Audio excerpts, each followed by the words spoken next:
Thanks so much for joining us today on The Line of Fire on this special Jewish Roots series all this month. I hope you've been enjoying it. I hope you've been helped by it. If you missed any parts of it, everything we cover on the air, we've got in book form. We'll tell you about that a little bit later.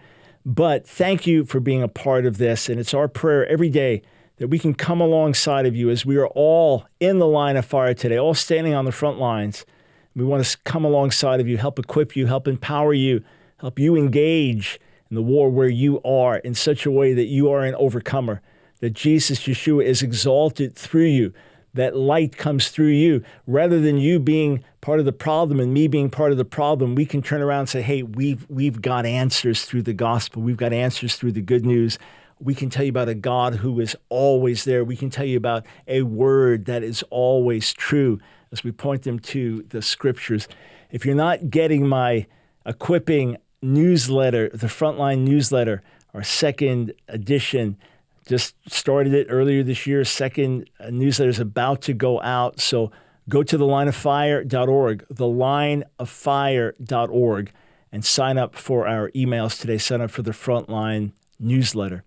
Romans 11, beginning in verse 11. Listen to what Paul wrote. He's asking about the Jewish people rejecting the gospel as a whole. Now, here's something really fascinating. In the book of Romans, Paul often talks about Jews, circumcision, right? But he only talks about Israel in chapters 9, 10, and 11. Remember, there were not chapter divisions originally, but as you divide it, chapters 9, 10, and 11 is the only time in Romans that he speaks of Israel. Elsewhere, it's all Jews, circumcised, speaking about the same people. But the only time he uses the word Israel or Israelite is in Romans 9, 10, and 11. Why? Because he's speaking about God's purposes for the nation, for the nation, for the nation, for the nation. All right? And he says this, Romans 11, 11. So I ask, did they stumble in order that they might fall? Or the NIV says fall beyond recovery. In other words, stumble and took a fall where you're not getting up. Right? God's done with Israel. The Jewish people have fallen beyond recovery. He says, by no means. Now, earlier he said, by no means, because there's a remnant according to grace. In other words, in every generation, there are Jews who believe, like Paul and Peter in their day, or people like me and many other Jewish believers today. There's always a remnant in every generation, but there's more. Rather, he says, through their trespass, salvation has come to the Gentiles so as to make Israel jealous. This is God's purpose. So salvation comes to the Gentiles. Israel gets things wrong. This opens the door for the message now to go to the Gentiles. And this now has the goal of provoking Israel to jealousy. When they see God's blessing on his people in Jesus and say, hey, that's our God. That's his spirit that used to be ours. We're jealous. Now, if their trespass means riches for the world, so Israel getting it wrong, now has brought the riches of the gospel to the world. And if their failure means riches for the Gentiles, how much more will their full inclusion mean? So if the Jewish rejection of the Messiah has brought about the gospel going to the world and salvation to the nations, how much more? What's going to happen when the Jewish people turn back and get things right and are fully restored? It's mind-boggling. And we're going to be going there in these days, talking about this. He says, now I'm speaking to you Gentiles. Notice he doesn't call them spiritual Israelites or spiritual Jews. No, I'm speaking to you Gentiles, meaning people of the nations. Inasmuch then, as I'm an apostle to the Gentiles, I magnify my ministry in order somehow to make my fellow Jews jealous and thus save some of them. For if their rejection means the reconciliation of the world, what will their acceptance mean but life from the dead? In other words, the Jewish embrace of Jesus brings about life from the dead, spiritually through the body, but ultimately meaning the return of the Messiah and the resurrection of the dead. This is big. This is major. This is as big as it gets. And that's why Israel's salvation should matter to you. That's why it should be important to you. For if their rejection means the reconciliation of the world, what will their acceptance mean but life from the dead? If the dough offered as first fruits is holy, so is the whole lump. If the root is holy, so are the branches. In other words, the promises that God made to Israel remain. That these are national promises that will come to pass. Jeremiah 31:1, speaking of this time, said, God says, at that time I will be the God of all the clans of Israel. Zechariah 12 speaks of massive repentance in Judah and Jerusalem among the Jewish people as they recognize the pierced one, their Messiah.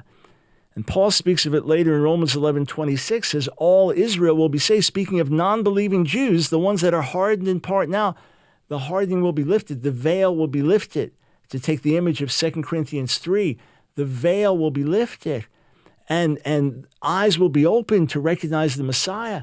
And this will be the culminating act as the Jewish people say, Baruch haba b'shem Adonai, blessed is he who comes in the name of the Lord. Let me illustrate this for you. Forgive the caricatures, okay? This is all meant to be caricatured. Don't take any offense in a personal way if you fit one of the caricatures.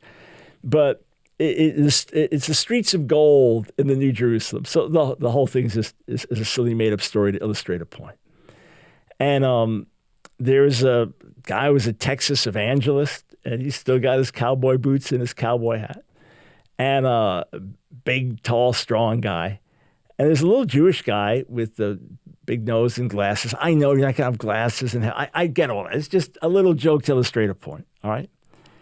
And they meet in the world to come, both believers. Big, strong evangelist says, hey, son, you know who I am? And he goes, no, actually, I've never met you. I don't know who you are. He goes, my name, Brother Smith. Powerful evangelist. I preach to crowds sometimes of 10, 20,000 people or more. Saw hundreds, saw thousands get saved. And the guy said, oh, praise the Lord. That's wonderful. And he says, yeah, one night we prayed for the sick, and we saw 3 people get out of their wheelchairs. He said, I didn't get your name. What's your name, son? He goes, my name is Baruch Schwartz. He goes, well, what you done, son? He goes, oh, no, I was not an evangelist or anybody famous or anything like that. He said, I just lived in Jerusalem, and I just prayed daily for the salvation of my own people. And as a result, one day, Jesus came back, and millions of people got out of their graves. Oh, yes, again, forgive the caricatures as a Jewish person. Forgive the caricatures. All my friends in Texas, forgive the caricatures. But you get the point.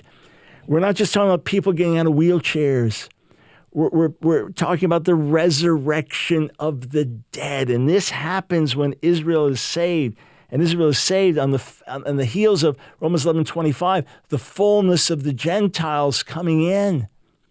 And we're going to go through Romans 9 through 11, every single word before this series is out, and answer the main questions you have about Israel and who is Israel and what is meant. We're going to go verse by verse, and you'll see for yourself.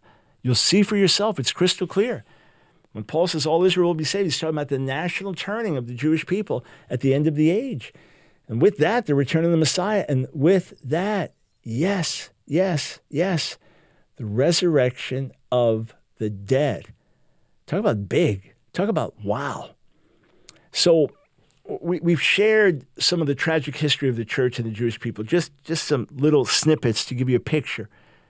And we've shared some of the great Christian love for Israel and the Jewish people through the centuries. Sadly, that's been a much quieter voice. That's been a much narrower stream than the flood tide of Jew hatred and anti-Semitism that's often manifested itself in church history. But can I give you a few personal anecdotes as I've had the privilege of traveling around the world? 1989, I went to Kenya, the one and only time I went to Kenya, and I was with 2 Jewish believers, one of whom had lived in Israel for some years at that point. The other traveled from the States with me. And we get to Mombasa, Kenya, and we meet a man named Shadrach. Remember his name? He was Shadrach with a backpack. Easy to remember that. And he's talking to us. We're the first Jews he's ever met. We are the first Jews he has ever met in his life, right? There in Mombasa, Kenya. Not a surprise. And as we're talking, he takes his backpack out and he shows us. It's just filled with cassette tapes. Filled with cassette tapes. And it was teaching by a woman in America, a Christian teacher, and it was on why Christians should pray for and bless Israel. Why Christians should pray for and bless Israel. And it was his mission to go all over Kenya circulating that message to make sure the church understood that it should be praying for and blessing Israel. In Kenya. What in the world? I was preaching in Italy one time, and a pastor came up to me. He said, I want you to know there is not a service we have in our church where we don't pray for Israel. There is not a meal we have in our home where we don't pray for Israel. And there is not a time that I get down on my knees in daily prayer where I don't pray for Israel. It's a pastor in Italy. Extraordinary.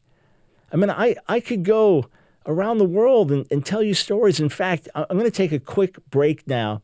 Got an important announcement for you. On the other side of the break, we're going to go to India. I'm Paul Burnett, a board-certified doctor of holistic health. I have never met anyone deficient in caffeine or sugar, but I have met many people deficient in energy-supporting vitamin B12. Unlike other oral B12 supplements, Alfred Libby's Slow Dissolve Super B12 is fast-acting because the formula is scientifically developed to dissolve under the tongue, bypassing the digestive process, making it immediately available for use in the body. Alfred Livy's Slow Dissolve Super B12 is also formulated with other natural energy-supporting ingredients, such as folate, ginseng root, and other natural ingredients. You deserve to live with greater energy and mental clarity, and now, like millions of others, you can with Alfred Livy's Slow Dissolve Super B12, sold only by your wellness partner, Trivita. To order Alfred Libby's B12 for yourself, call 1-800-771-5584 or online at Trivita.com. Order today and use promo code BROWN25 to receive 25% off your order. As a new customer, 100% of your order proceeds from your first order will go to support the Line of Fire radio broadcast. Call 1-800-771-5584, 1-800-771-5584, or online at Trivita.com. Welcome back, friends, to the Line of Fire. I told you we're going to India in a moment, and that's exactly what we will do. And so if you're not getting my new, I don't want to forget. Remind you a couple times every broadcast because you may tune in partway through. If you're not getting my Frontline newsletter, Equipping, Upbuilding, Faith Building with a Hebrew word of the month as well, make sure you go to thelineoffire.org right now if you're able to. Now, if you're driving, just wait. Thelineoffire.org and sign up for our emails.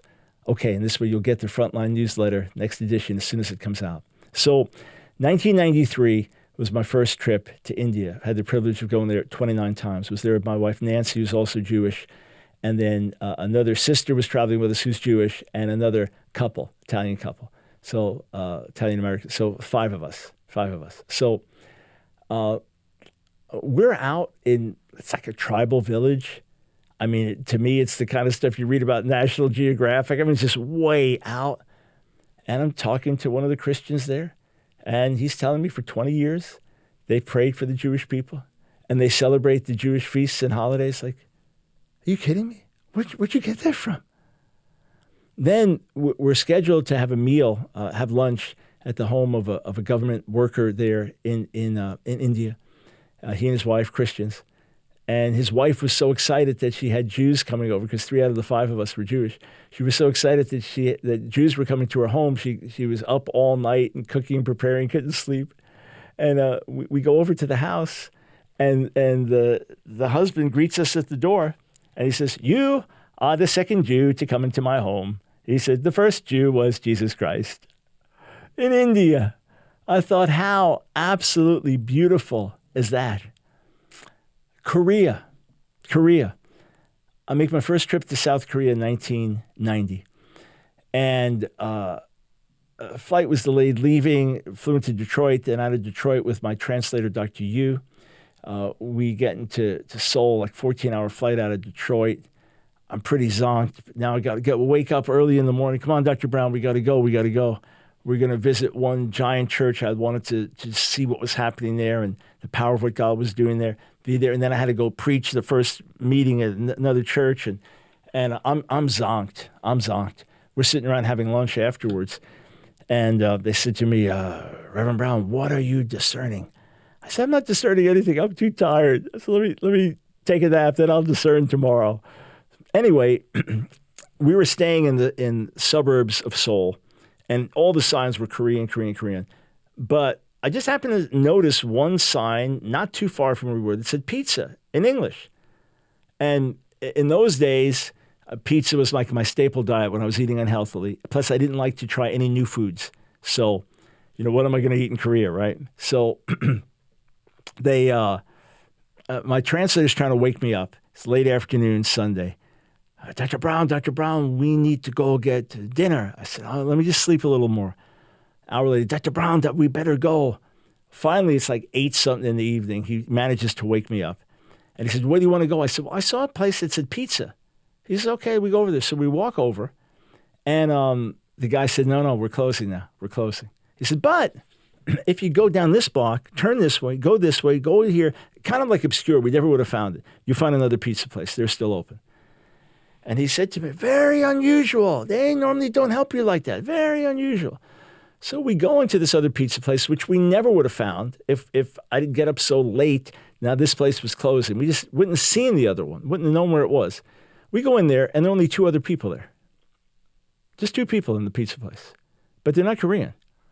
And we sit down, and what? They're speaking Hebrew. So I'm shocked.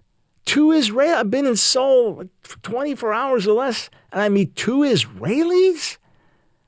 And I said to my modern Hebrew's not that great. My biblical Hebrew is strong, but modern not so great. I said, Ma tama simpo. What are you doing here? And they said, Ochlim pizza, reading pizza. Typical Israeli answer. So I asked them in Hebrew, are there many Jews, many Israelis here in Korea? He said, no, very few. So I'm stunned. And right then, I felt God speak to my heart that yes, he's raised up the Korean church to bless the nation. And yes, he's raised up the Korean church to send missionaries to the nations. But he's also raised up the Korean church to pray for Israel because the Korean church has an extraordinary prayer heritage. Over the decades, no one's prayed like the Koreans have prayed. It's been extraordinary. And I really felt God was saying this to me. Well, later that week, I was actually asked to do a little teaching about Israel while I was there. And a couple comes up to me, Korean couple, speaking fluent Hebrew. Their modern Hebrew is much, much, much better than mine. Speaking fluent Hebrew. And they had lived in Israel and so on. And out of that time there, a prayer group was raised up to pray for Israel's salvation and to pray for the protection of the Jewish people around the world out of those meetings. And so I go home and I get a request, Dr. Brown, can you come right back? Just a few months later, we're having this big gathering. It's an annual gathering. It's after Christmas and runs through New Year. 1,800 people packed into a gymnasium, 3.5 days of prayer and fasting. They said, Dr. Brown, could you come back and be part of that? I felt I was to do it. Nancy, my wife, the kids gave me go ahead. Yeah, all right, go right back. That's okay. You get to be here for New Year's and stuff. So I go back over there, and it is very intense. All the people there are just camped out in the gymnasium, sleeping on the floor in the hallways and all that, and just drinking water and pray, then preaching, then pray, then worship, then pray, then more prayer. They're just all day, all night. And they put me in this tiny little hotel, well, I should say a tiny little room in a hotel. I almost felt like a sardine can kind of thing, just enough room to lay down. And of course, I fasted while I was there and just had water and stuff. And so we're praying. It's now the final night. And the prayer is getting very intense. And suddenly it shifts to praying for Israel. Overwhelmingly shifts to praying for Israel. And we start crying out for the salvation of the Jewish people. And then in particular for the salvation and protection of Russian Jews and the salvation and protection of Jews from New York. This is at a prayer meeting in Korea. And we get this overwhelming burden to pray for this. And so after the meeting's over, I have a meal and everything, and now I'm flying out. I'm at Gimpo International Airport. I'm on Korean Air. Almost everybody there on the flight is Korean. And I look up, and there at the same gate, getting on the same flight with me, which is going back to the States, stopping in Alaska, and then going back to the rest of the where we're going in the States. It's an Orthodox Jew. It's just a guy with the long beard and the black coat. It's like, what are you doing here in Seoul? What did you even eat? Where did you get kosher food here in Seoul? What are you doing at Gimpo International Airport on Korean Air? So I begin talking, immediately begin talking to him. And of course, share that I'm a believer.